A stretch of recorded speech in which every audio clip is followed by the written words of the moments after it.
বাড়িতেই বানিয়ে নিলাম কালী পুজোর দিয়া, মানে প্রদীপ। নাহলে শুধু সর্ষের তেল প্রদীপের মধ্যে দিলে না সলতে চুয়ে চুয়ে তেলগুলো সব পড়ে যায়। সর্ষের তেলের মধ্যে দিয়ে দিলাম ঘি।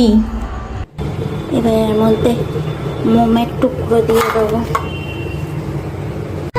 মোমগুলো আস্তে আস্তে গলছে। দাঁড়া বাবা, এই যে দেখুন আমার এখানে হয়ে গেছে। কর্পূরটা দেব পুরো মোমটা গলে গেলে নামানোর কিছুক্ষণ আগে। সব প্রদীপগুলোতে ঢেলেছি, এবার এটা শুকাক, মানে ঝুমুক। আরে জমবে তো। মাটিতে যে পড়েছে দেখেছো, আস্তে আস্তে জমে যাচ্ছে। হ্যাঁ গো শ্রাবণী, তাই তো। হ্যাঁ গো শুভঙ্গ, তাই। এই বড় প্রদীপটা দুয়ারে রাখবো, এতে 3টে লবঙ্গ দিয়ে দিলাম। লবঙ্গ নেগেটিভ এনার্জি দূর করতে সাহায্য করে। এছাড়াও কর্পূর লবঙ্গ সবকিছুই হচ্ছে মশা মাছি তাড়াতেও সাহায্য করে। কি সুন্দর আস্তে আস্তে সব জমে যাচ্ছে।